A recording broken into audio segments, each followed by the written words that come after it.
Programang ito ay rated SPG. Striktong patnubay at gabay ng magulang ang kailangan. Maaaring may masiselang tema, lengguwahe, karahasan, sexual, horror o droga na hindi angkop sa mga bata. Binantaan ni Carlos si Zoe na sasabihin niyang sampid lang si Zoe sa tanyag. Ano kaya ang gagawin ni Zoe? Alamin natin. Welcome back sa aking channel. Abot kamay na pangarap. Napaka-intense nga ng mga kaganapan sa abot kamay na pangarap. Hindi na nakayanan ni Carlos ang pagpapanggap niya na wala siya sa sariling katinuan. Matapos nga siyang saktan ng saktan ni Zoe. Napuno si Carlos, kaya hinawakan niya ng mahigpit si Zoe. Na halos masaktan na si Zoe sa sobrang higpit ng hawak niya. Nagulat naman si Zoe. Lumabas ang totoo na nagpapanggap lang si Carlos, na hindi talaga totoong nababaliw ito. At palabas lang lahat ni Carlos na nababaliw siya para iurong ang kaso laban sa kanya. At mapalapit sa kanya si Lynette. Nagalit si Zoe dahil alam niya daw na una pa lang ay nagpapanggap na daw si Carlos. Kaya pinobok niya si Carlos para mapaamin niya sa lahat. Lalo pa nga at nakita niyang umisi si Carlos nang magtagumpay si Carlos sa pagpapanggap niya at nang malaman na naging freeman na siya ulit. Dahil sa pagbasura at pag-urong ni Lynette sa kaso nito. Napikon naman si Carlos at sinabihan si Zoe na wala kang karapatan na saktan ang sarili mong ama. Hindi agad nakasagot si Zoe dahil alam ni Zoe na kayang-kaya aminin ni Carlos sa lahat ang sikreto na mag-ama silang talaga. Samantala, nagpadala si Giselle ng bulaklak sa bago nilang ka-share sa Apex. Hindi nila inaasahan na ibabalik sa kanila ang ibinigay na bulaklak. Nagulat sila Giselle nang lumapit ang tauhan ni Giselle sa kanila. Dala ang bulaklak na pinadala nila. Sinabi kay Giselle na pinababalik daw kay Giselle ang bulaklak dahil allergy daw si Miss Dabwa sa bulaklak na binigay ni Giselle. Tumayo si Doc Ray. Sinabi niya kay Giselle na kabastusan ang ginawa ni Miss Dabwa sa pagbabalik niya ng binigay na sa kanya. Masyado daw rude ang ginawa ni Miss Dabwa. Sumang-ayon naman si Giselle. Pero sinabi niya na naiintindahan niya daw ang ginawa ni Miss Dabwa. Dahil baka allergy lang daw talaga si Miss Dabwa, kaya ibinalik sa kanila ang bulaklak. Pero nagtataka pa din si Giselle at si Doc Ray sa ginawang pagpabastos nitong si Miss Dabwa. Samantala, sa Apex naman, nakasalubong ni Annalyn si Lynette. Tinanong ni Annalyn kung saan pupunta si Lynette dahil parang hindi nga ito mapakali.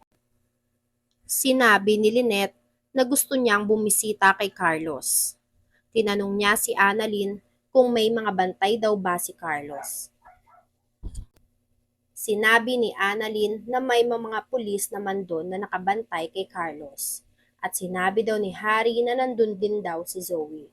At iniwan niya daw kay Carlos. Nagulat naman si Lynette dahil ano daw ang ginagawa ni Zoe sa kwarto ni Carlos.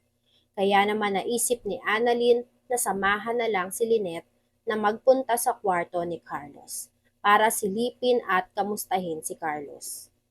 Para kung sakali daw na may gawin si Carlos kay Lynette ay to the rescue na lang nga itong si Annalyn at mababantayan niya pa nga itong si Lynette. Sa office naman ni Giselle, ikwinento ni RJ lahat ng pag-uusap at pagtatalo nila ni Lynette. At sinabi niya din kay Giselle na hindi pa ready si Lynette para sa kanilang dalawa. Hindi pa daw ready si Lynette na makipagrelasyon dito kay RJ. Sinabi ni Giselle na hayaan na muna si Lynette sa gusto nitong gawin. Dahil may sariling desisyon daw si Lynette at hindi pwedeng pilitin ni RJ si Lynette. Sinabi naman ni RJ na mukhang mas pinipili pa din ni Lynette si Carlos kesa sa kanya. Kaya sinabi ni Giselle na hayaan muna si Lynette dahil naaawa lang daw si Lynette sa kalagayan ni Carlos. dahil kaawa-awa daw ang pinagdadaanan ni Carlos, na parang pinagbabayaran na daw ni Carlos lahat ng kasalanan niya. Pero hindi pa din sumang-ayon si RJ dahil may duda pa din itong si RJ at wala siyang tiwala kay Carlos. Dahil daw malakas ang kutob ni RJ na nagpapanggap lang daw si Carlos para makuha ang simpatsya nitong si Lynette at mapalapit ulit dito kay Lynette. Ginagamit daw ni Carlos ang pagpawalang sa sarili niya dahil gusto nitong si Carlos na maalis o matanggal ang mga kaso niya. Samantala, sa kwarto naman ni Carlos, patuloy silang nagtatalo ni Zoe. Nalaman na ni Zoe na nagpapanggap lang talaga si Carlos para makatakas sa batas. Sinabihan ni Carlos si Zoe na kaya mo kong itulak sa impyerno.